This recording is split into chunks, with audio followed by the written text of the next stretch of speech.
Ó Deus Todo-Poderoso, misericordioso, Deus Pai, Deus de amor, Criador do mundo inteiro, vosso Filho Cordeiro, Jesus nosso Senhor, uma fonte inesgotável, fonte incomparável de bondade e compaixão, misericórdia divina, luz que ilumina e consola o coração. Para sempre cantarei sua misericórdia em forma de oração. Ó Deus, ó eterno Pai, eu canto. Sois Deus imortal, sois santo. Ó meu Deus de amor e de perdão. Misericórdia, o amor de Deus que me salva e sempre acolhe minha alma, doce esperança do pecado. Misericórdia, a luz que nunca se apaga, a mão de Deus que me afaga, cuida de mim, meu Senhor. Primeiro ano de filosofia, então, bem no começo da caminhada, alguns irmãos que talvez vocês conheçam estão aqui também, o Cauê, o Pedro Faustino, nós moramos no mesmo seminário, né? E assim, eu sou do estado de São Paulo, eu não nasci aqui no Mato Grosso, nasci na cidade de Peruíbe, no litoral de São Paulo.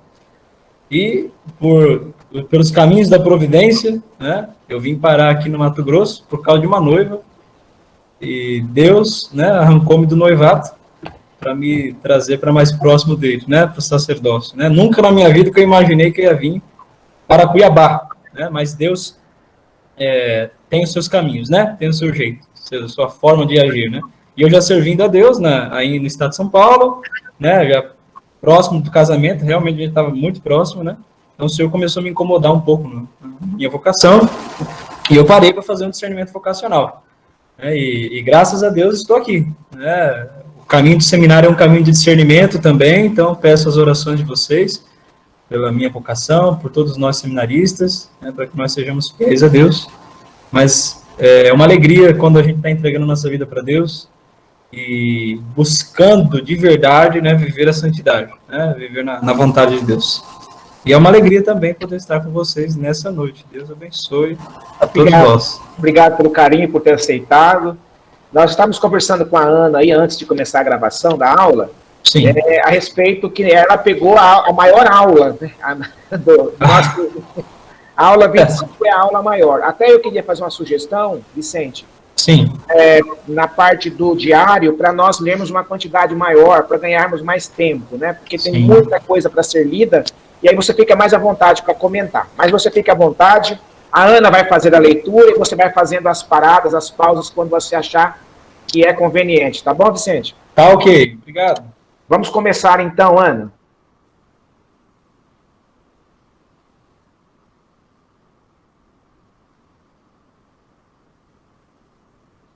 Aí você que faz aí, né, o meximento. Pode começar, Ana. Pode começar a leitura. Objetivo: refletir sobre a hora em que Jesus se entregou na cruz para a salvação da humanidade. Essa hora foi marcada por muito amor e sofrimento.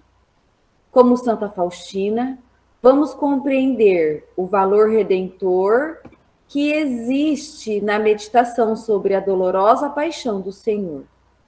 Nessa hora, conseguirás tudo para ti e para os outros.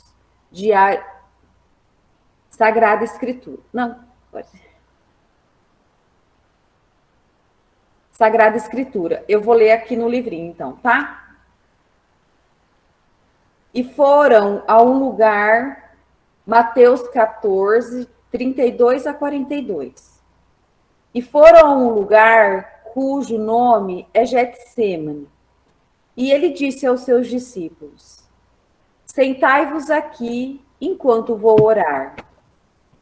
E levando consigo Pedro, Tiago e João, começou a apavorar-se e a angustiar-se. E disse-lhe: a minha alma está triste até a morte. Permanecei aqui e vigiai. E indo um pouco adiante, caiu por terra e orava para que, se possível, passasse dele a hora. E disse: Abba, ó Pai, a ti tudo é possível. Afasta de mim este cálice. Porém, não o que eu quero, mas o que tu queres. Ao voltar, encontrou-os dormindo e disse a Pedro: Simão, estás dormindo? Não fostes capaz de vigiar por 1 hora? Vigiai e orai, para que não entreis em tentação. Pois o espírito está pronto, mas a carne é fraca. E afastando-se de novo, ele orava, dizendo a mesma coisa. E ao voltar de novo, encontrou-os dormindo, pois seus olhos estavam pesados de sono, e não sabiam o que dizer-lhe. E vindo pela terceira vez, disse-lhes: dorme agora e repousai. Basta, a hora já chegou. Eis que o Filho do Homem está sendo entregue às mãos dos pecadores. Levantai-vos, vamos, eis que o meu traidor está chegando. Mateus, capítulos 27, versículos de 45 a 50. Desde a hora sexta até a hora nona, houve trevas em toda a terra. Lá pela hora nona, Jesus deu um grande grito: Eli, Eli, lama sabachthani. Isto é, Deus meu, por que me abandonastes? Alguns dos que tinham ficado ali, ouvindo, disseram: está chamando Elias. Imediatamente, um deles saiu correndo, pegou uma esponja, embebeu-a em vinagre e fixou-a numa vara e dando-lhe de beber. Mas os outros diziam: deixa, vejamos se Elias vem salvá-lo. Jesus, porém, tornando a dar um grande grito, entregou o Espírito. Lucas, capítulo 23, versículos de 44 a 46. Era já mais ou menos a hora sexta, quando houve trevas sobre a terra inteira até a hora nona. Tendo desaparecido o sol, o véu do santuário rasgou-se ao meio, e Jesus deu um grande grito: Pai, em tuas mãos entrego o meu espírito. Dizendo isso, expirou. Eu acho que aqui nós temos um ponto muito bom para nós meditarmos, né? Porque a paixão de Nosso Senhor, ela inicia, né, no horto, né? Na verdade, a paixão de Nosso Senhor, ela começa na última ceia. Né? Se nós formos olhar o Santo Evangelho, Nosso Senhor, na última ceia, né? Ali aquele momento sagrado, né, onde o Senhor iniciou a primeira missa da história, é uma missa que começaria ali no cenáculo, naquela ceia, e culminaria no sacrifício da cruz no Calvário. Né? Aqui ali na última ceia, Nosso Senhor instituiu o sacerdócio, instituiu a Eucaristia. 2 sacramentos que caminham juntos, que andam juntos, um se separa do outro. Não tem como imaginar a Eucaristia sem sacerdote e sacerdócio sem Eucaristia. Né? Ali Nosso Senhor já estava na sua paixão, porque Nosso Senhor é Deus. Né? A igreja nos ensina que Ele é verdadeiramente homem, mas também é verdadeiramente Deus. Não são duas coisas que se misturam. Ele é Deus e é homem ao mesmo tempo. Né? E é mistério. É um mistério, certo? É uma pessoa com duas naturezas. E nosso Senhor, ele já, como tinha a natureza divina, ele já sabia na última ceia que ele sofreria.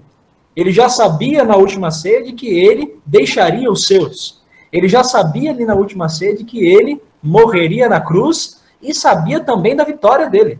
Mas nosso Senhor, né, com o grande amor que amava os seus discípulos, né, um grande amor que amava os seus discípulos, São João escreve, Evangelho de São João, capítulo 13, né, capítulo 13 até o capítulo 17, e começa a última ceia, vai até o final da oração sacerdotal. São João diz um versículo que é impressionante.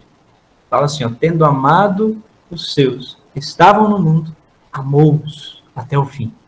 Até o extremo os amou, a gente vai achar em algumas traduções. Até o extremo os amou. Porque nosso Senhor, ele sabia, né, que ele passaria por tudo isso, e ele em momento algum negou. Ele em momento algum negou. Começou o sofrimento na última ceia. Depois, ele foi para o Getsemane, né? E depois do Getsemane foi preso. Mas o que é interessante, e é o ponto nosso de meditação, olhando já o início da paixão do Senhor, é de que ele quis estar com seus melhores amigos nos últimos momentos da vida. Não sei se vocês já pararam para pensar, mas a última ceia, literalmente, na vida de Jesus, foi a última ceia. E ele sabia muito bem de que era a última ceia dele. Não era como nós. Pode ser que eu esteja falando com vocês agora, e daqui a pouco eu vá jantar, e realmente seja essa minha última ceia. Pode ser que depois do jantar, hoje à noite, eu vou dormir e morro. Mas eu não tenho consciência disso. Nosso Senhor, ele tinha consciência de que seria o último jantar. Seria o último momento que ele teria em vida com os seus discípulos. Tanto que ele disse para eles o seguinte na última ceia: eu estou fazendo essa ceia convosco e depois só cearei convosco na ceia eterna do Pai. Está no Evangelho de São João também. Ele tinha plena consciência e ele queria passar os últimos momentos com os seus amados, com os 12 escolhidos. Depois, lá no Getsemane, né, que a irmã acabou de ler, ele pediu para que os apóstolos estivessem com ele, porque, olha só, eram os melhores amigos. Eram aqueles que ele amava. É aqueles que conviveram com o nosso Senhor ali durante todo esse período de pregação dele, de ministério da palavra.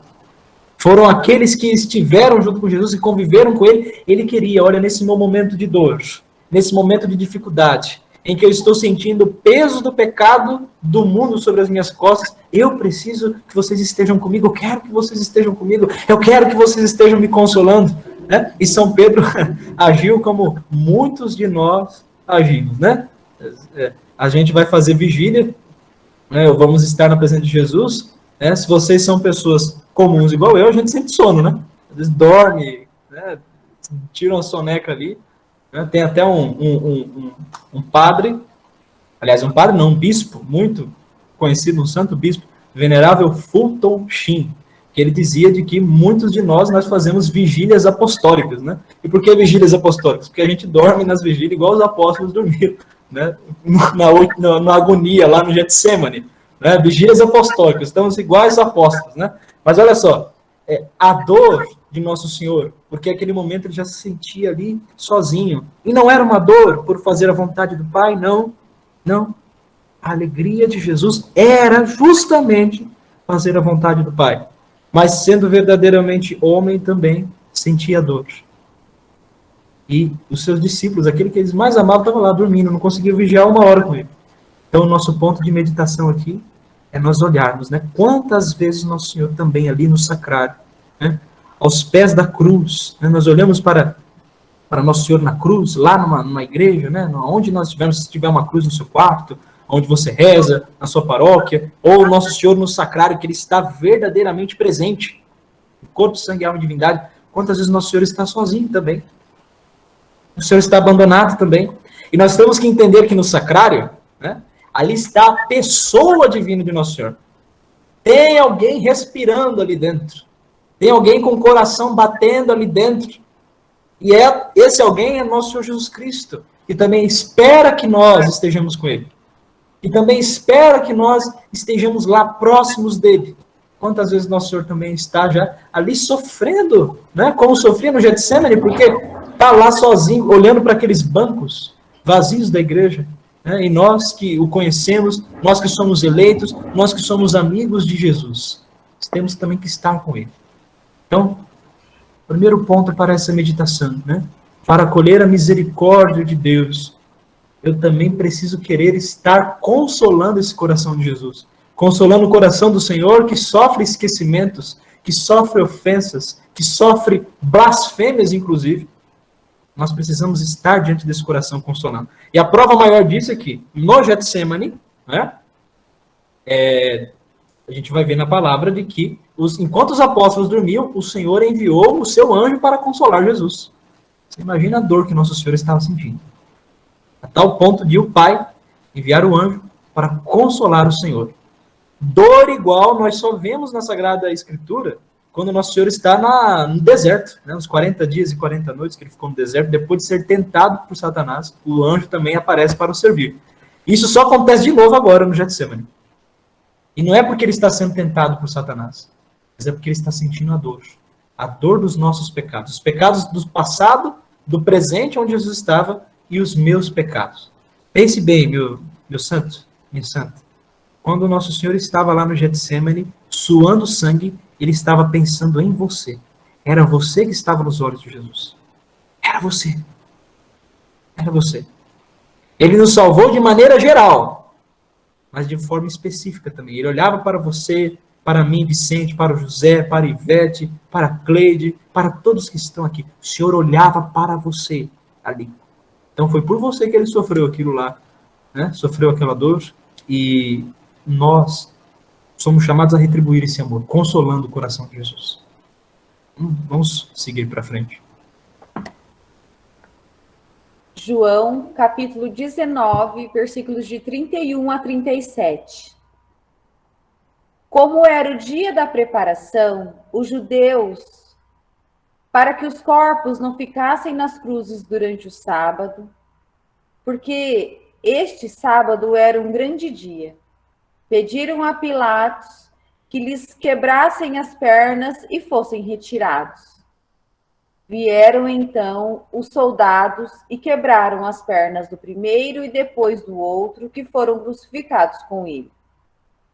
Chegando a Jesus e vendo-o já morto, não lhe quebraram as pernas, mas um dos soldados transpassou-lhe o lado com a lança e imediatamente saiu sangue e água. Aquele que viu dá testemunho, e o seu testemunho é verdadeiro. E ele sabe que diz a verdade, para que vós creiais, pois isto sucedeu para que se cumprisse a Escritura. Nenhum osso lhe será quebrado. E outra Escritura que diz: olharão para aquele que transpassaram.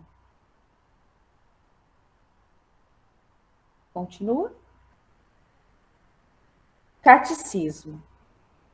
Jesus entregue segundo o desígnio determinado de Deus. Catecismo 599.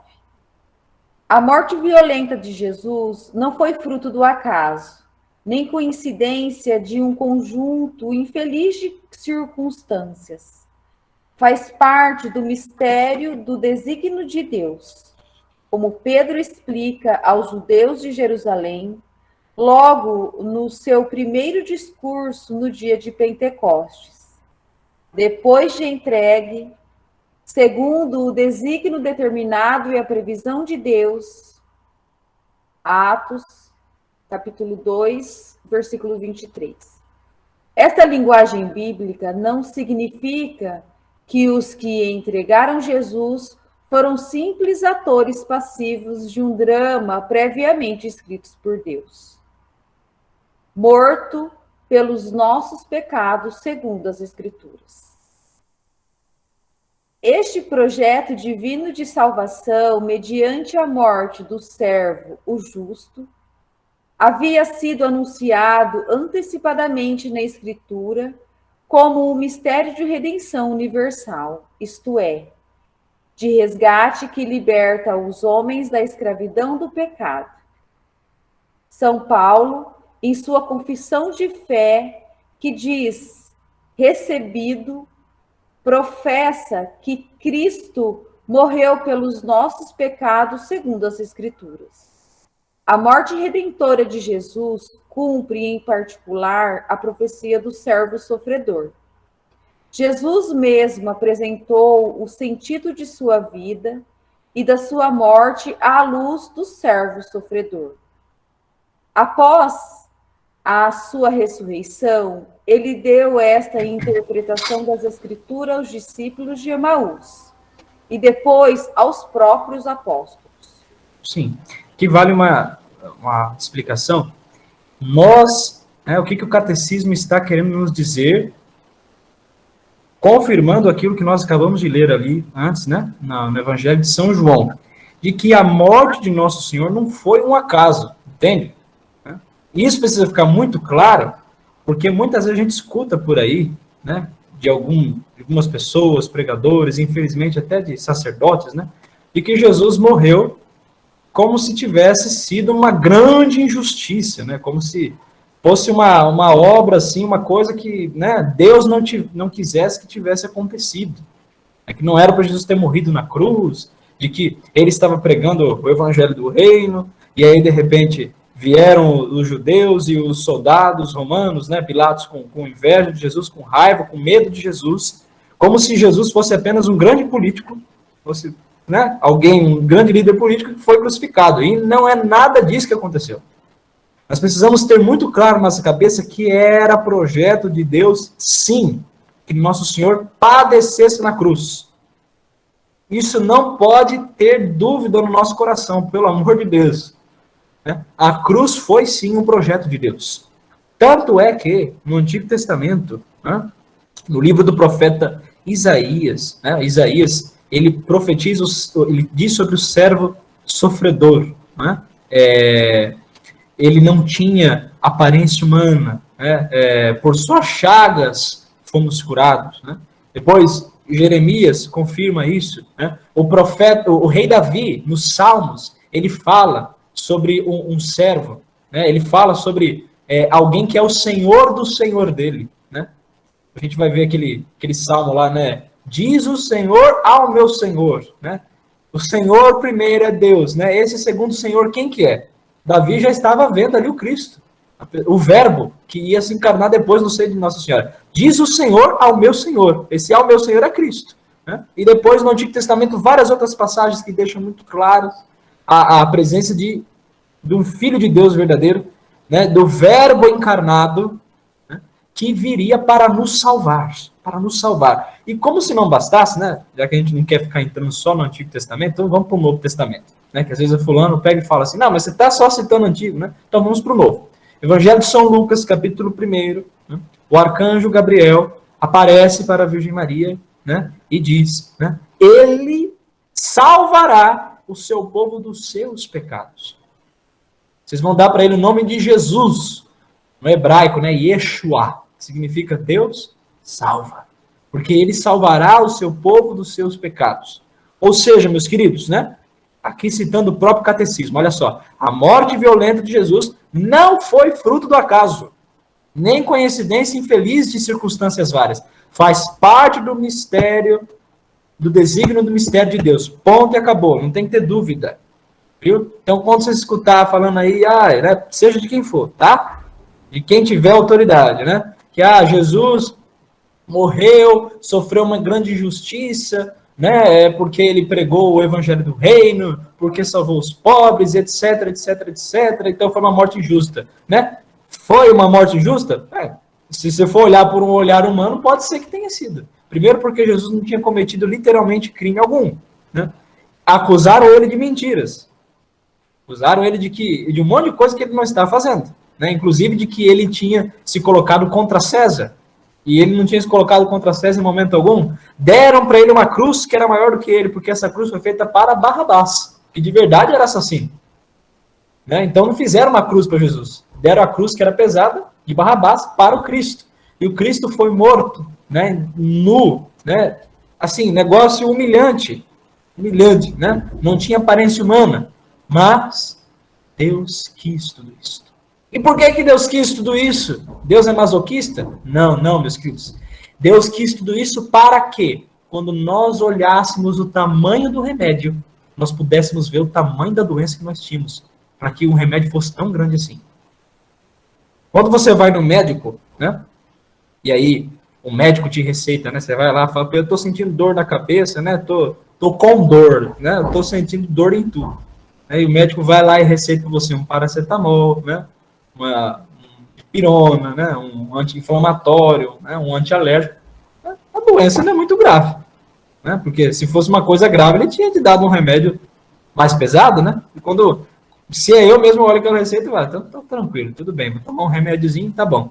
Agora, se você sai do médico, você vai para o médico diz para você, olha, fulano, você não pode voltar na sua casa, você tem 24 horas agora para você voltar, arrumar todas as suas coisas, você vai precisar ficar internado, nós vamos ter que fazer um tratamento aqui mesmo, né, com remédio de tarja preta e etc e tal, né, e você já fica com medo, né, se fosse eu já ia tremer na base, falando, meu Deus do céu, eu tô morrendo, né, porque para ele falar que eu tenho que ficar internado, por quê? Porque quando nós vemos o tamanho do remédio, nós entendemos que a doença é muito grave.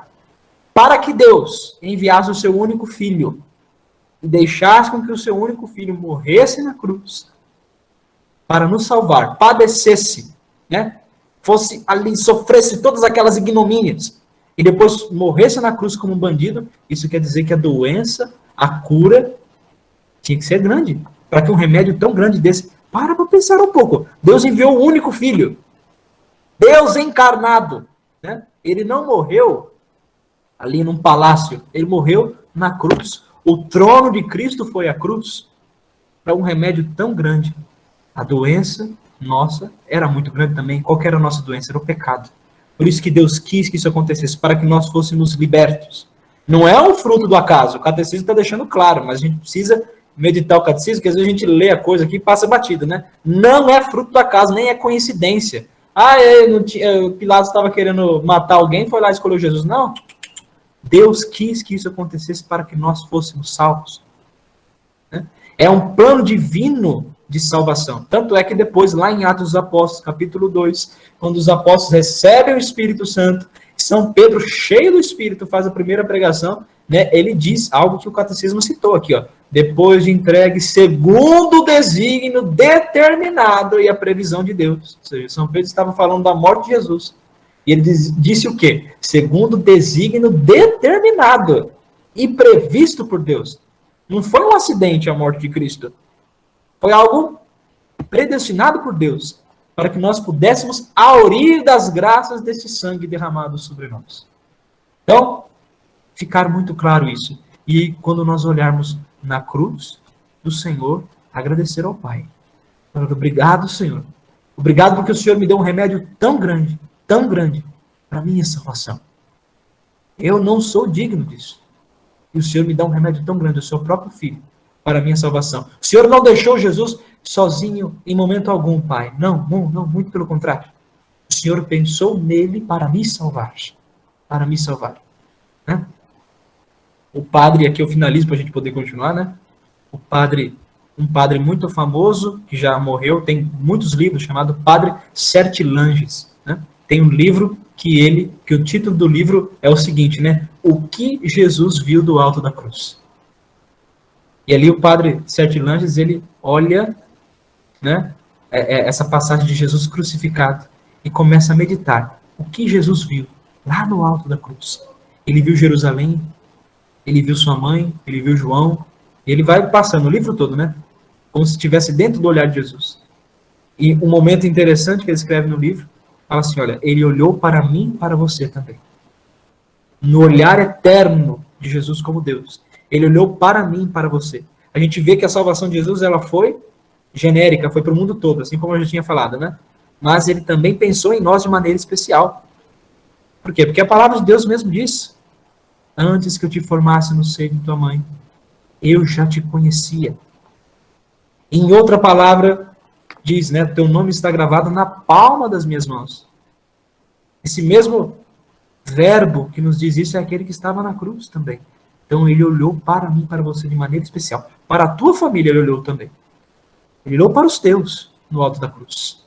Derramou sangue pelos teus também. Por você, pelos teus, pelos teus que já morreram, pelos teus que estão vivos, pelos teus que estão perdidos. Sim, ele olhou para eles, derramou sangue sobre eles também. Amém?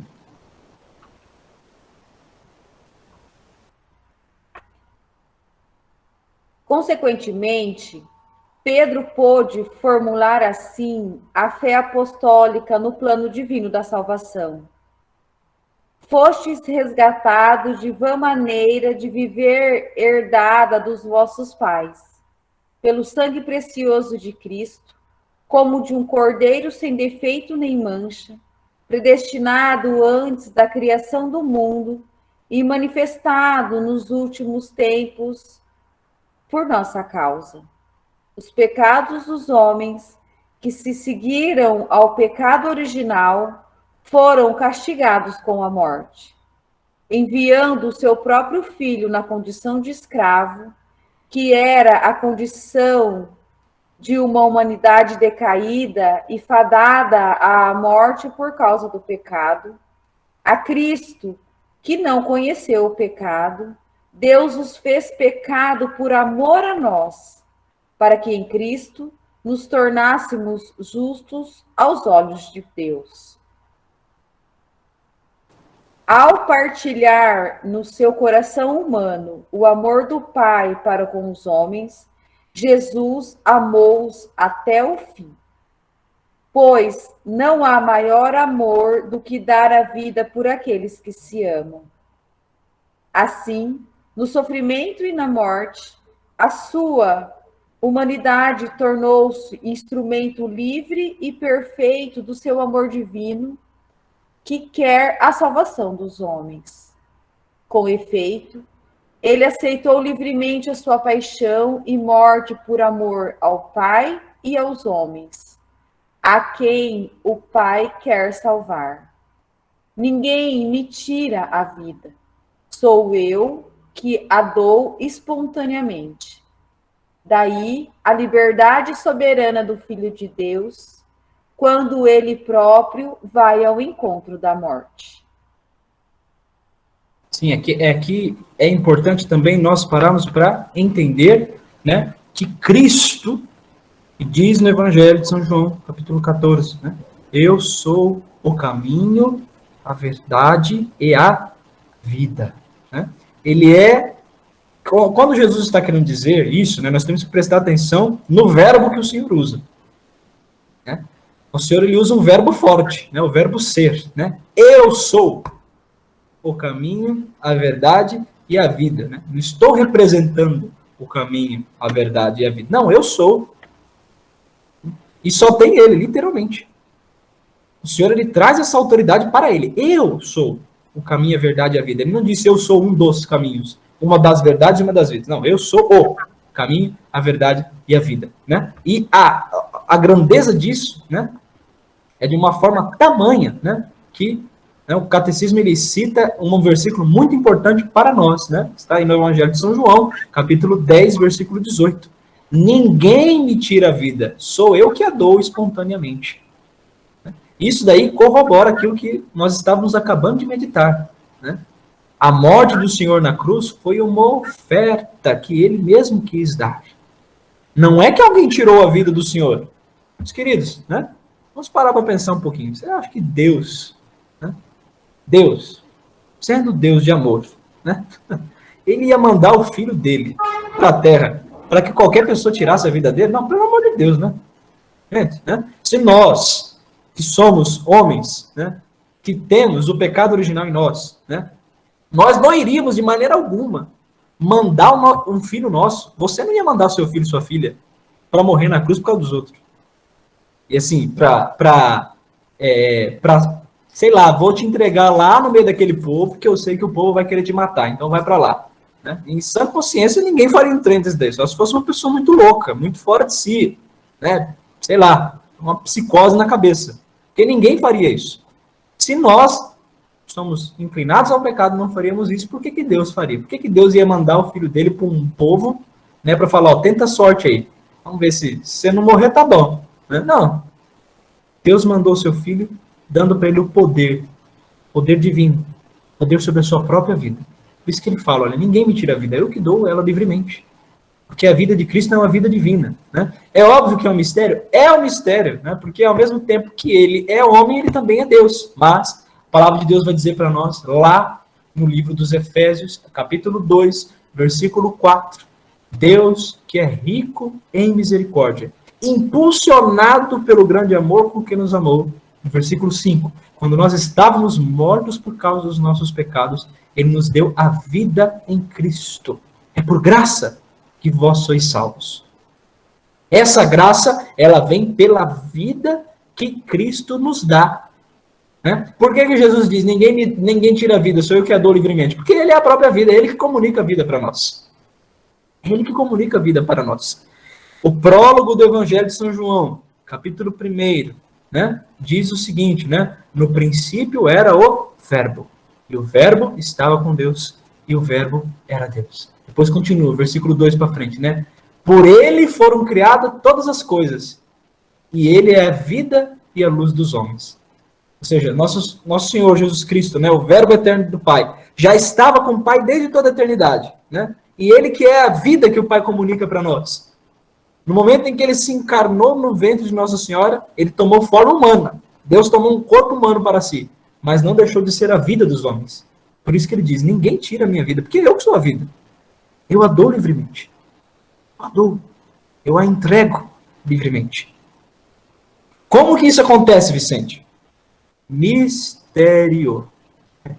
Mistério. A igreja já explicou. Jesus Cristo é uma pessoa com duas naturezas. Ele é Deus e é homem, mas é uma pessoa só. Não existe uma pessoa divina e uma pessoa humana. Não, ele é uma pessoa com duas naturezas.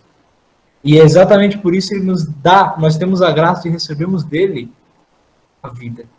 Por isso, o projeto do Pai verdadeiramente era de que nosso Senhor abraçasse a cruz pela nossa salvação. E, meus queridos, olha que grandeza, né, que é esse mistério. E quanta coisa a gente tem que meditar nele. Bastava nos olhar para a cruz para que nós ficássemos uma vida inteira meditando nela. São João da Cruz ficou a vida inteira meditando a cruz de Cristo.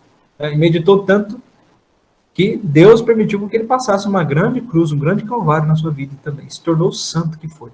Um grande místico, unido a Deus.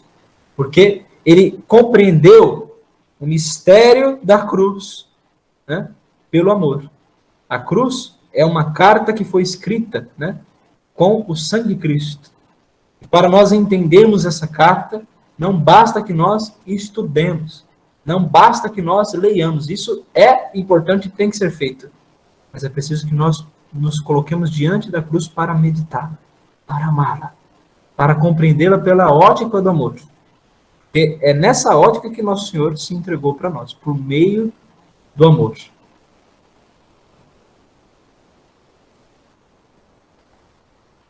Diário de Santa Faustina. Parágrafo 1320. Às 3 horas da tarde, implora a minha misericórdia, especialmente pelos pecadores.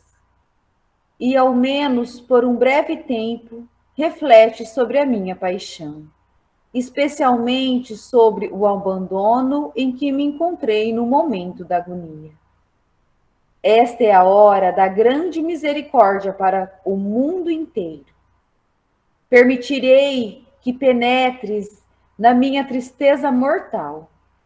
Nessa hora, nada negarei à alma que me pedir pela minha paixão. 1572. Lembro-te, minha filha, que todas as vezes que ouvires o bater do relógio às 3 horas da tarde, deves mergulhar toda na minha misericórdia, adorando-a e glorificando-a. Implora a onipotência dela em favor do mundo inteiro e especialmente dos pobres pecadores, porque nesse momento foi largamente aberta para toda a alma. Nessa hora conseguirás tudo para ti e para os outros. Nessa hora realizou-se a graça para todo mundo. A misericórdia venceu a justiça. minha filha, procura rezar nessa hora a via sacra, na medida em que te permitirem os teus deveres. E se não puderes fazer a via sacra, entra ao menos por um momento na capela e adora o meu coração, que está cheio de misericórdia no Santíssimo Sacramento. Se não puderes conseguir ir à capela, recolha-te em oração onde estiveres, ainda que seja por um breve momento. Exijo honra à minha misericórdia de toda criatura, mas de ti em primeiro lugar, porque te dei a conhecer mais profundamente este mistério. 737. Apesar de estar doente, decidi rezar hoje, como de costume, a hora santa. Durante essa hora, vi o Senhor flagelado junto à coluna. E no meio desse terrível suplício, Jesus rezava. Após um instante, me disse: são poucas as almas que contemplam a minha paixão com um verdadeiro afeto. Concedo as graças mais abundantes às almas que meditarem piedosamente sobre a minha paixão. Diário 1761. Minha filha, considera hoje a minha dolorosa paixão em toda a sua imensidade. Medita de maneira como se ela tivesse sido empreendida exclusivamente para ti. Diário 186 e 187. Desejo que conheças mais a fundo o meu amor, de que está inflamado o meu coração pelas almas, e compreenderás isso quando refletires sobre a minha paixão. Invoca a minha misericórdia para com os pecadores, pois desejo a salvação deles. Quando de coração contrito e confiante rezares essa oração por algum pecador, eu lhe darei a graça da conversão. Essa pequena prece é a seguinte: ó sangue e água, que jorrastes do coração de Jesus como fonte de misericórdia para nós, eu confio em vós. Queridos, nós temos uma riqueza, né? Uma graça muito grande. Nós temos que entender isso como predestinação de Deus para nós. Deus nos escolheu para vivermos neste tempo. É o tempo onde o Senhor revelou o poder da sua divina misericórdia, né? Santa Faustina foi uma santa que viveu no século passado, ou seja, teve muitos santos da igreja que não conheceram essa devoção à divina misericórdia. É lógico que se aproximaram da misericórdia de Jesus, conheceram os mistérios da cruz do Senhor, mas não tiveram, né, essa graça que nós temos. Então, vejamos como uma predestinação de Deus, o sinal da graça, da salvação de Deus, né? Nosso Senhor mesmo diz para Santa Faustina, no diário também, de que a devoção à divina misericórdia é a última tábua de salvação da humanidade. Última tábua de salvação, né? Ou seja, como diz um padre, amigo meu, né, que quando nós estamos recebendo muitos sinais do céu, quer dizer que alguma coisa urgente nós estamos precisando, né? Nossa Senhora apareceu em Fátima, em 1917. Né? Depois, houve uma sucessão de aparições de Nossa Senhora nesse século passado. O século passado foi o ano que teve mais aparições de Nossa Senhora na história da igreja, nos 2000 anos de igreja. Né? Depois, a aparição de Nossa Senhora Santa Faustina, né? Todas reconhecidas pela igreja. Né? Ou seja, se o céu está querendo se comunicar tanto conosco, é porque alguma coisa ele quer nos falar de urgente, de grave, de coisa séria, né? E o desejo sério de Jesus, né? O desejo grave de Jesus, você vê como é que é, né? É entranhado de amor. O desejo dele é que nós entremos na sua misericórdia e conheçamos as graças que ele quer nos dar. Não somente conheçamos, mas as experimentemos, né? Que nós possamos tomar posse dessas graças. no mistério da paixão do Senhor, nós encontramos um caminho muito grande para nós crescermos na santidade, para nós crescermos no amor. E o que Jesus diz para Santa Faustina é algo que faz parte da nossa fé. O centro da nossa fé católica é a cruz do Senhor. Tanto é que a igreja sempre ensina, sempre disse, de que a semana maior da igreja era a Semana Santa. A semana maior da igreja é a Semana Santa. Por que é a Semana Santa? Porque é ali que nós vivenciamos com mais intensidade o mistério da paixão do Senhor. Na quinta-feira santa, na sexta-feira santa, sábado santo e no domingo de Páscoa. Né? Esse mistério que nós vivenciamos todos eles de uma vez em toda a missa que nós participamos, na Semana Santa a gente vive ele de maneira mais intensa. Mais intensa. E por que a igreja chama de Semana Maior? Porque o mistério da nossa fé está na paixão, morte e ressurreição de Jesus. Lá na cruz, quando o nosso Senhor derramou o sangue e a água do seu lado, quando o soldado, São Longuinho, rasgou ali o seu lado, deixou o seu lado aberto, e jorrou sangue e água. Ali o catecismo da igreja ensina de que naquele momento nasceu a igreja. Foi um processo, Nosso Senhor ele edificou a igreja, fundou a igreja sob São Pedro. Mateus capítulo 16, versículo 18. Pedro, tu és pedra, sobre essa pedra edificarei a minha igreja. Então ele funda a igreja. Depois em Pentecostes, quando eles recebem o Espírito Santo, a igreja sai em missão, em evangelização, porque eles estavam todos acanhados com medo. Então vem o Espírito Santo, daquela força toda, e dá para eles o elan, a força para que eles possam ir evangelizar. Mas a igreja de fato nasce do lado aberto de Jesus. Porque do sangue e da água que são jorrados do lado aberto de Jesus, descem todos os mistérios. Os sacramentos da igreja, eles nascem do lado aberto de Jesus. Eles nascem do lado aberto de Jesus. Quando nós recebemos a Santa Comunhão, nós estamos recebendo o corpo, o sangue, a alma e a divindade de Jesus. Aquele sangue que foi derramado na cruz é o mesmo que nós estamos recebendo. Nós sentimos gosto de pão, nós sentimos cheiro de pão, tem formato de pão, mas de fato está ali o sangue de Cristo. Está ali o corpo de Cristo, sendo dado a nós. O momento em que nós somos batizados, o dia que nós somos batizados, aquela água que jorrou do lado aberto de Jesus é a água que cai sobre nós no batismo, nos regenerando. A palavra de Deus que fala isso, não é invenção.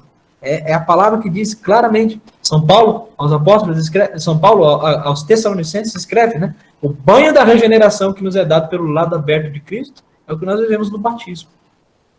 O sacramento da crisma, quando nós recebemos o Espírito Santo, esse Espírito Santo vem do lado aberto de Jesus também, porque ali jorrou o sangue e a água, o sangue que era a misericórdia sendo derramada, e a água era o Espírito Santo, Nosso Senhor garantiu isso. No Evangelho de São João, ele diz, aqueles que creem em mim, do seu interior jorrarão rios de água viva. E esse rio de água viva também saiu do lado aberto de Cristo na cruz. Todos os sacramentos, o sacerdócio, o sacramento do matrimônio, a unção dos enfermos, o sacramento da confissão. Meus queridos, como nós somos lavados pelo sangue misericordioso de Jesus quando nós nos confessamos. Aquele momento que o Padre estende a mão e diz, eu te absolvo dos teus pecados em nome do Pai, do Filho e do Espírito Santo. Aí naquele momento, o lado aberto, o sangue que jorrou de Jesus está jorrando sobre nós. Se nós tivéssemos visão espiritual, nós choraríamos de alegria. Choraríamos de alegria. De vermos claramente que o sangue de Cristo está sendo derramado sobre nós. Aquele momento. Aquele mesmo sangue que foi derramado sobre o soldado romano que converteu ele, fez ele se tornar santo depois. Aquele mesmo sangue que jorrou do lado de Jesus e caiu sobre aquela terra, também cai sobre a terra do nosso coração. Por isso que Jesus diz para Santa Faustina, eu desejo que você conheça mais fundo o meu amor, de que o meu coração está inflamado de amor pelas almas. Meus queridos, olha que graça, quantos santos e santas, quando eles rezavam, eles diziam, Senhor, eu quero me esconder no teu lado aberto. Quero me esconder no teu lado aberto, porque aquele lado aberto de Cristo é o esconderijo para as nossas almas. onde nós podemos nos esconder do quê, gente? Nos esconder do demônio, nos esconder das tentações do diabo, porque aquele lado aberto é o coração de Cristo pronto para nos acolher e nos preencher com a sua misericórdia. E não é algo que ficou no passado, não. Não. É algo que nós experimentamos a cada Santa Missa. É algo que nós experimentamos a cada momento em que nós queremos nos colocar dentro do coração de Jesus. Espiritualmente nós podemos isso. Dizer, Senhor, eu quero conhecer as riquezas do teu coração. Quando um casal de jovens se apaixona, eles, com o passar do tempo no namoro, e principalmente depois no casamento, eles vão se dando a conhecer um ao outro. Então é que o esposo conhece bem o coração de sua esposa. A esposa conhece bem o coração do seu esposo. Por causa da intimidade que foi gerada ali naquele matrimônio. Só que para que isso acontecesse, teve que ter o quê? Teve que ter uma intimidade. Não tem como você conhecer o coração de alguém se você não for íntimo desse alguém. Jesus deseja que nós sejamos íntimos dele. Íntimos dele. Porque o que ele tem para dar para nós é o seu amor misericordioso, é o seu sangue que lava. Meus irmãos, se nós soubéssemos o poder que tem uma gota do sangue de Jesus, não precisa nem do sangue todo, uma gota do sangue de Jesus é necessário para converter a humanidade inteira. Se nós soubéssemos o poder que tem uma gota do sangue de Cristo, quantas graças nós já teríamos alcançado? Muitas graças. Muitas graças. Vamos continuar. Diário 72.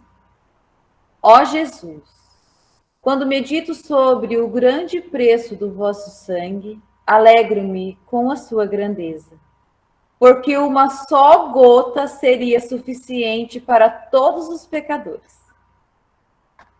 Embora o pecado seja um abismo da maldade e ingratidão, o preço ofertado por nós é sempre incomparável.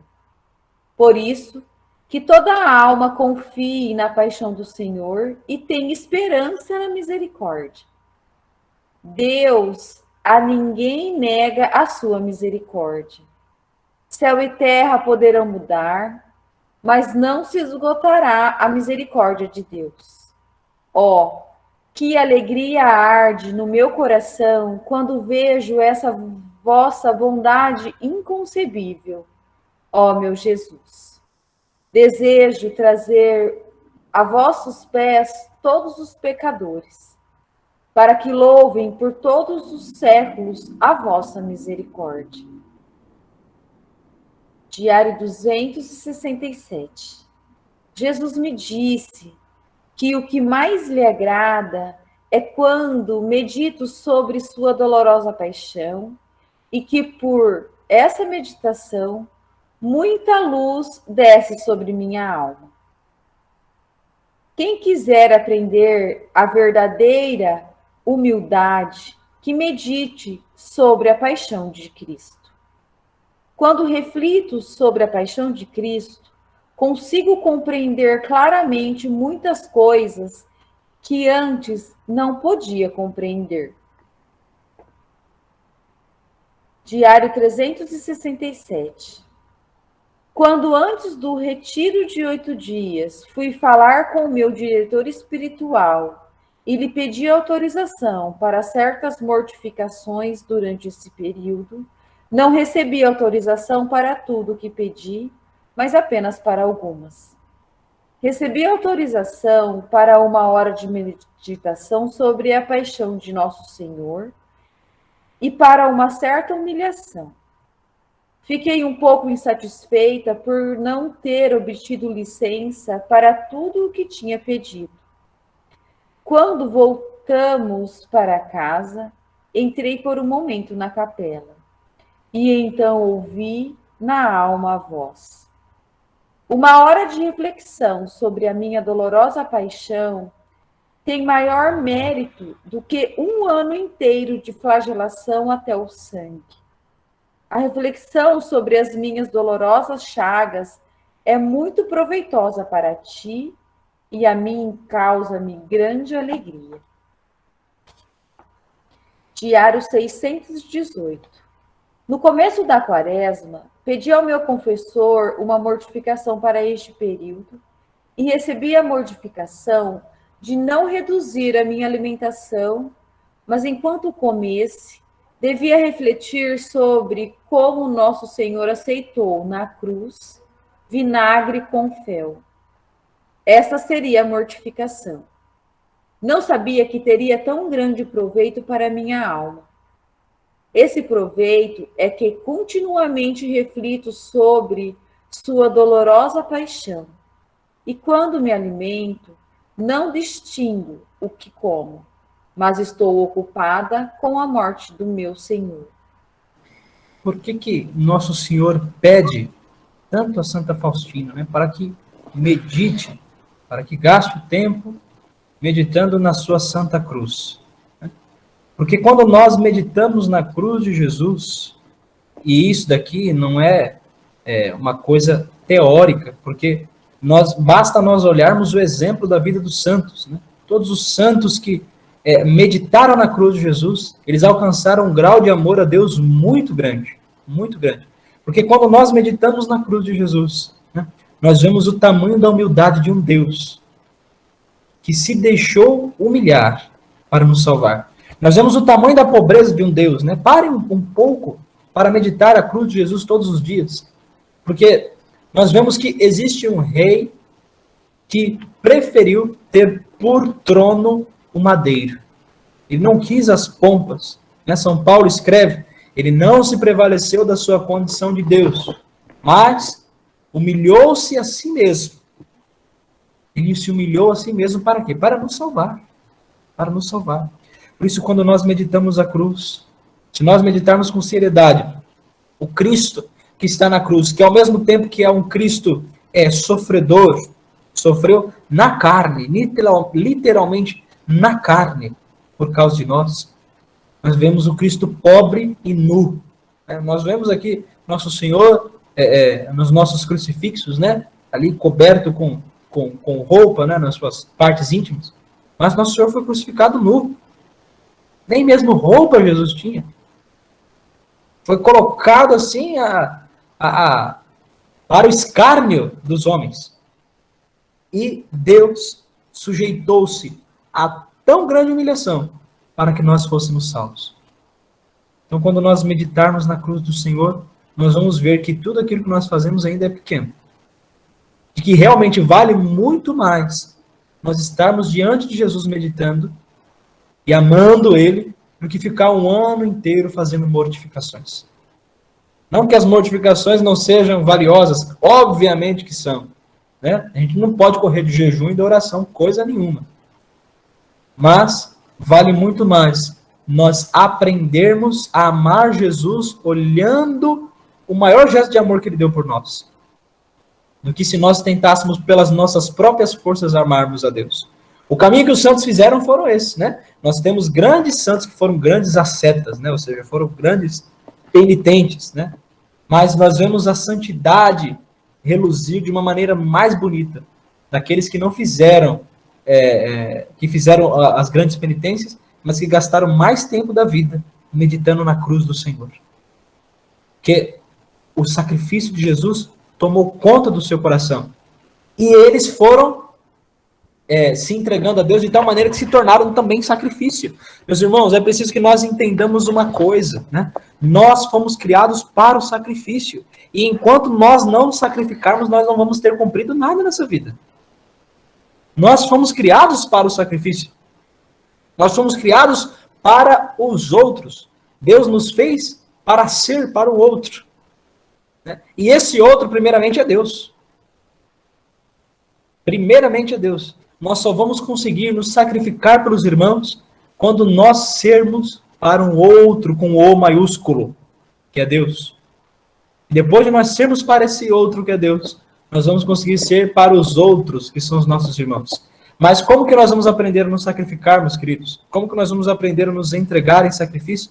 Só se nós olharmos para aquele que é o maior exemplo, o sumo sacerdote, vai dizer a carta aos Hebreus, que ao mesmo tempo que é sacerdote, também é vítima, altar, cordeiro, que se entregou por nós, para a nossa salvação, se humilhou, se fez nada, para que nós fôssemos tudo com ele. E aqui eu repito aquilo que São Paulo escreve aos Efésios, capítulo 2, versículo 4. Né? Por causa do grande amor com que nos amou, e nos fez sentar nos céus com Cristo. E meditemos. Esse é o propósito que eu peço para que você faça, pelo menos essa semana. Né? A partir de hoje é sexta-feira, né? Estamos aí já chegando no final da nossa semana. Com a graça de Deus, domingo, iniciamos mais uma outra semana. Então, faça esse propósito de pelo menos 10 minutos por dia. Né? Se você conseguir 15 minutos, melhor ainda, mas pelo menos 10 minutos por dia para estar diante da cruz de Jesus. Né? Se você tiver um crucifixo na sua casa, pare diante do seu crucifixo e olhe para o crucificado. Diga para ele: Senhor, eu quero entrar no teu coração. Me ajuda a compreender o mistério da cruz. Me ajude a enxergar o mistério da cruz. A nossa vocação só tem sentido na cruz de Cristo, meus irmãos. A vocação sacerdócio só tem sentido na cruz de Cristo. A vocação matrimônio só tem sentido na cruz de Cristo. A vocação cristã só tem sentido na cruz de Cristo. A gente escuta muito falar, né, que a cruz é o sinal do cristão. A gente fala isso tão de boca para fora, a gente não presta atenção na verdade que está nessa frase, né? A cruz é o sinal do cristão, porque é na cruz que o cristão encontra o sentido da vida. Só na cruz. E não é na cruz vazia, não, que nem os nossos irmãos protestantes, viu? Não, a cruz vazia não tem nada, não. O que é cruz vazia? É só outra coisa qualquer. É a cruz com Cristo. A cruz com Cristo. Ela dá sentido para a nossa vida. Sentido de entrega, sentido de sacrifício, sentido de amor. Amor. Não é um sacrifício masoquista, não. É um sacrifício com amor. Eu estou me entregando a Deus porque eu quero amar a Deus. E eu sei que isso vai me exigir renúncias. Eu sei que amar os outros também vai me exigir renúncias. Eu vou abraçar essas renúncias por amor. Porque por amor a mim, o meu Deus renunciou à própria vida. Por que eu não vou renunciar por ele? Amém?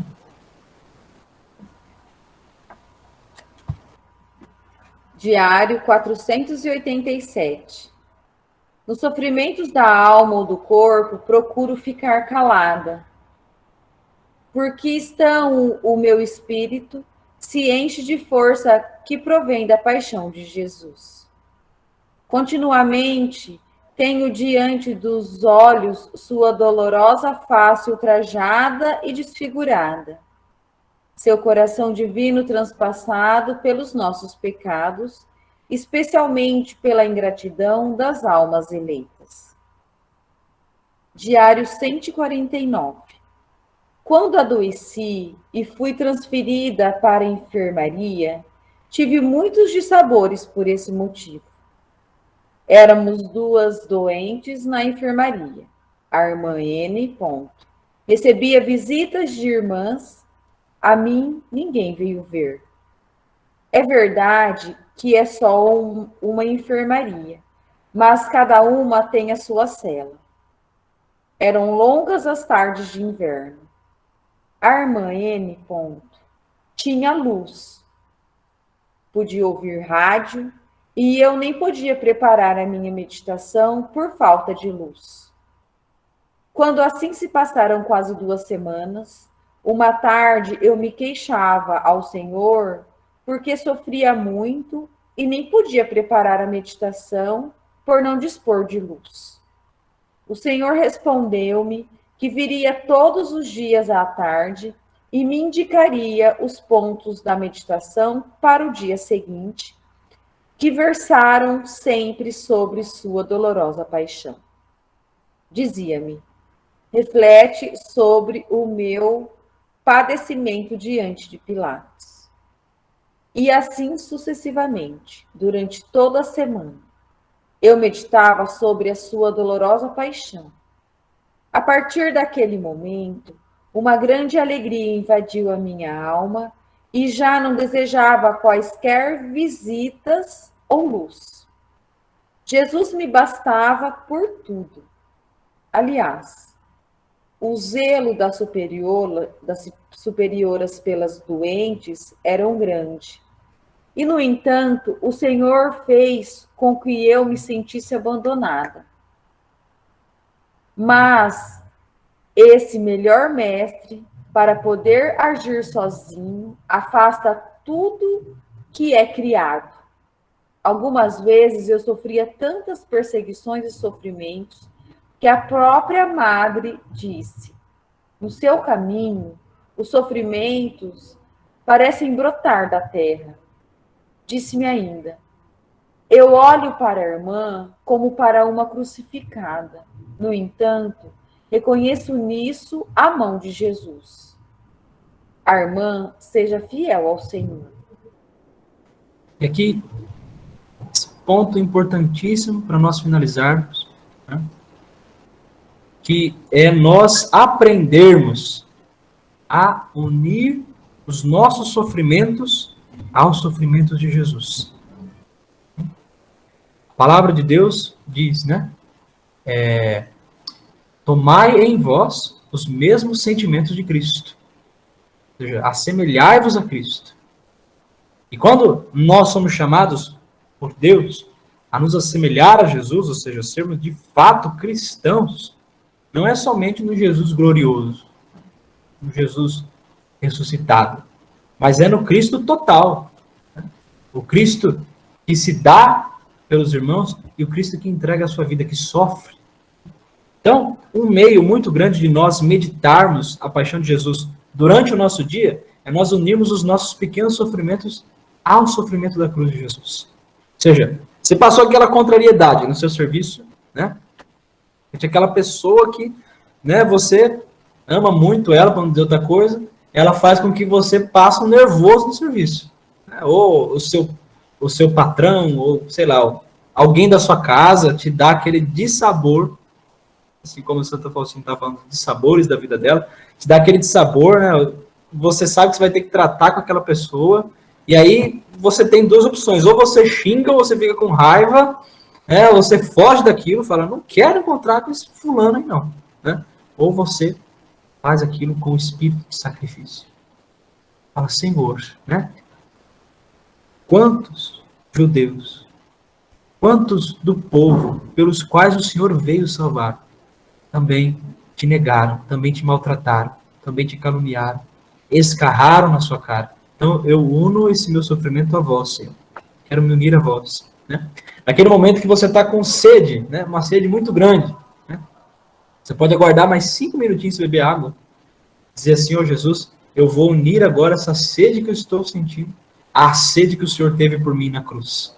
O Senhor também passou sede por mim na cruz. Quero unir esse pequeno sacrifício, né? E assim, o segredo, gente, são as cruzes do dia a dia, não é aquelas que nós planejamos. Aquelas que vêm. Porque é muito fácil nós oferecermos para Deus um jejum que a gente já está planejando durante a semana inteira de fazer aquilo lá na sexta-feira, né? Que é bom fazer, eu também jejuo. Eu também ofereço coisas para Deus durante o dia. Mas é muito mais difícil, mas ao mesmo tempo, meus santos, muito mais meritório, quando nós oferecemos as contrariedades que nós não esperamos. As coisas que vêm durante o dia. Nós oferecemos para nos unirmos à cruz do Senhor, para nos unirmos a esse sofrimento redentor. Assim como Santa Faustina, né, padecendo ali, doença na cama, ofereceu aquilo para Deus. Quantas vezes nós, nas nossas doenças físicas e até mesmo nas tribulações, nas doenças espirituais, nós reclamamos, a gente murmura, né, a gente pragueja o mundo aí, e, poxa vida, né, por que nós não oferecemos para Deus? Tá tudo maravilha, tudo 100%. Enquanto eu estou com saúde, estou podendo participar da hora da misericórdia aqui, né? Estou tudo tranquilo, né? Daqui a pouquinho vou descansar, e aí tá de boa, né? Agora, se me bate uma doença que me deixa de cama, não, pelo amor de Deus, né? Eu reclamo isso, o quê, né? Gente, nós não aguenta nada, pelo amor de Deus. Jesus amado, né? Parece que Nossa Senhora tem que vir dar um chapaião em nós. Fala, meu filho, mas quando você vai se converter, né? Porque olha só, as cruzes que Deus nos dá, que a providência nos dá, nós não oferecemos. Aí é óbvio que a gente só vai ficar pensando na paixão de Jesus na hora que a gente for ler o Diário da Divina Misericórdia. Mas nós nunca vamos entender o que é a paixão de Jesus de fato, porque a gente não vive no dia a dia. E nós somos chamados por Deus a oferecer. Meus queridos, todos nós que estamos aqui somos batizados, né? Com a graça de Deus recebemos o sacramento do batismo. No dia do nosso batismo, nós nos tornamos sacerdote, profeta e rei. O nosso sacerdócio comum, que é um sacerdócio de batizado, ele vai ser exercido como? Vai ser exercido dessa forma, quando nós oferecemos os pequenos sacrifícios de cada dia. O sacerdócio comum nosso, ele é exercido quando nós oferecemos as lutas de cada dia. Porque o que é o ofício sacerdotal? O que é? Na raiz da palavra sacerdote, né? Sacerdote é aquele que oferece o sacrifício. Então nós, como batizados, né, eu, você, todos nós que estamos aqui, nós temos um sacerdócio comum. E esse sacerdócio ele vai acontecer na medida que nós aprendemos a nos oferecer. O que Nossa Senhora ensinou para os pastorinhos lá em Fátima? A aparição de Fátima, né? Rezai e oferecei penitência pela conversão dos pecadores. O que Nossa Senhora estava ensinando para ele, gente? Ensinando a viver o sacerdócio batismal. Era isso que ela estava ensinando. Oferecei sacrifícios. O que eram esses sacrifícios? São as contrariedades do dia a dia. São as modificações que eu posso oferecer também.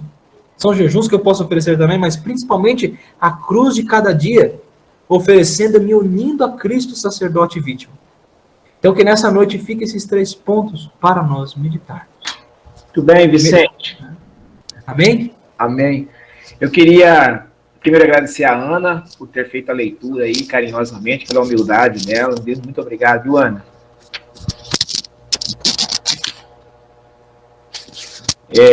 Padre Marcos está conosco, viu, Vicente? Padre Marcos, ele é o coordenador nacional da Divina Misericórdia no Brasil. Ele é de Curitiba, ele participou de toda a sua aula. Eu vou dizer uma coisa para você, Vicente. Se você está começando agora no seminário com essa sabedoria toda, quando você se tornar padre, seja um padre da misericórdia, hein? Por favor. Divulgue a misericórdia, porque você sabe muito, rapaz. Nossa, quanta coisa que aprendemos hoje aqui, talvez uma das melhores aulas que nós tivemos, com tanto ensinamento. Passamos um pouco do horário, porque essa aula é uma aula extensa. Se vocês olharem no manual, é a maior aula, é a mais extensa, mas maravilhosa, aprendemos muitas coisas. Eu vou pedir para os convidados responderem bem rápido, bem breve, porque eu acredito que foi muito intenso e maravilhoso, todas as suas explicações maravilhosas, e foi muito bom. Eu vou chamar o Neilton de Goiás. Alô, Neilton.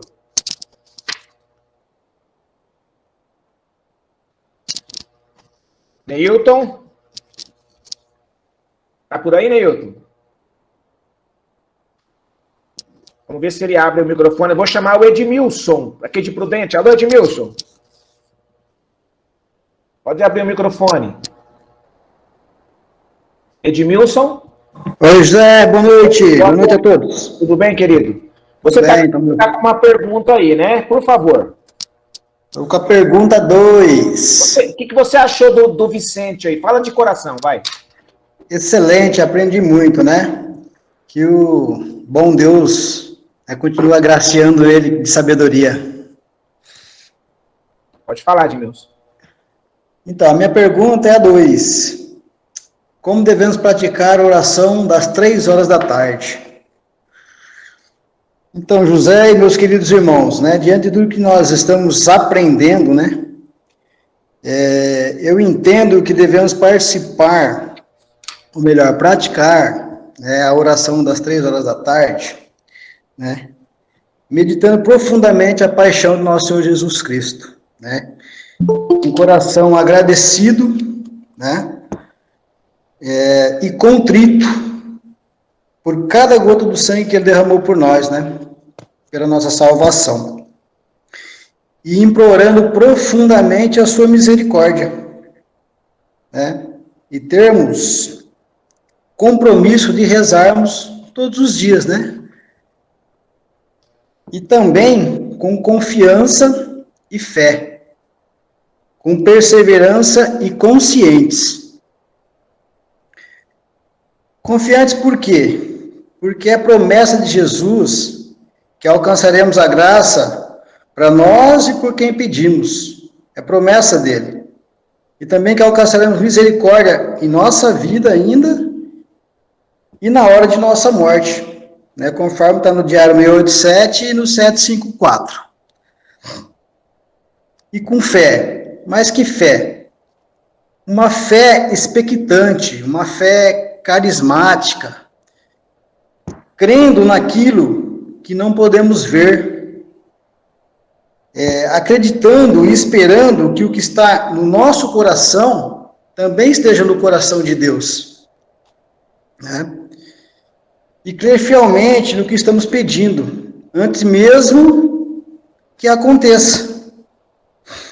Então, a nossa parte é orar com confiança e fé, pois a graça quem determina é Deus, que também é promessa de Deus, conforme está no Evangelho de São Marcos, né?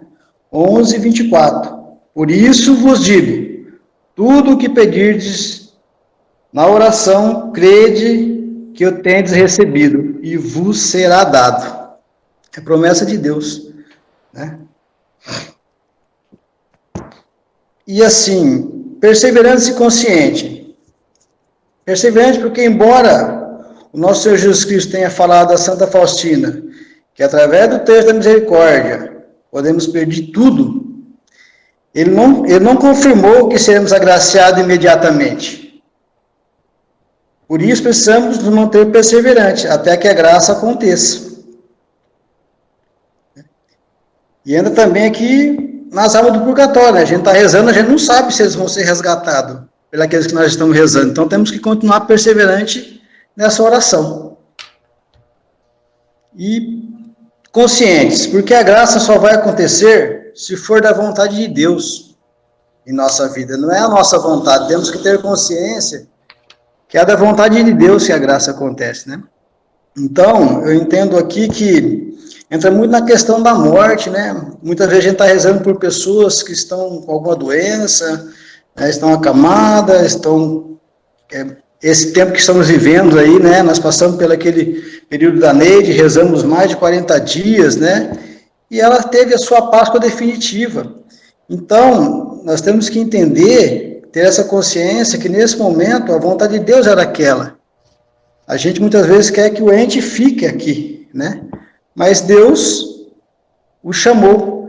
Então nós temos que ter essa consciência que a graça vai acontecer se for da vontade de Deus. Eu acho que é isso. Espero ter contribuído aí, né? Tá ótimo. Depois dessa aula aí fica difícil, né? Realmente. Obrigado, Edmilson. Deus abençoe, tá bom? Pelas suas colocações aí, belas colocações. Vou chamar a Ivete. Alô, Ivete. Alô, José. Diga lá, Ivete. Então, olá, boa noite a todos. Sem dúvida, muitas reflexões. Vicente, você contribuiu muito. Eu acho assim que foi um encontro completo aí, tá? Muitas bênçãos nessa sua missão. A minha questão, bem objetiva, porque o elemento essencial dessa oração é a meditação. Eu acho que a melhor forma para responder essa questão é um trecho do Diário de Santa Paulina, que a gente leu nesse encontro, onde fala assim: por essa meditação, muita luz desce sobre minha alma, e consigo entender claramente muitas coisas que antes não podia compreender. Quem não precisa de luz? Quem não precisa de um guia? Ser conduzido à vida, nosso sofrimento, nossas angústias, nossos medos. Então, é essa a proposta. Meditar, sim. Meditar o amor e o sofrimento de Jesus, a paixão de Cristo, que ela, sim, vai dar a luz e a sabedoria para a gente tomar as decisões corretas. Então, essa é a minha pequena reflexão aí, minha contribuição para esse encontro maravilhoso. Muitas bênçãos a todos. Obrigado, Ivete. Obrigado pelo carinho aí. Vamos falar com o Neilton, ver se conseguimos falar com ele lá de Goiás. Alô, Neilton. Tá por aí? Oi. Tá me ouvindo? Opa, estamos te ouvindo. Fala para nós aí a sua pergunta. Quais são as condições da eficácia das nossas orações? Responde para nós aí. José Barbosa. Quais são as condições da eficácia das nossas orações? Para que a nossa oração tenha eficácia, devemos estar com o coração contrito diante da presença de Deus, contemplando o santo sacrifício de Jesus, reconhecendo que somos pecadores e necessitamos da sua misericórdia.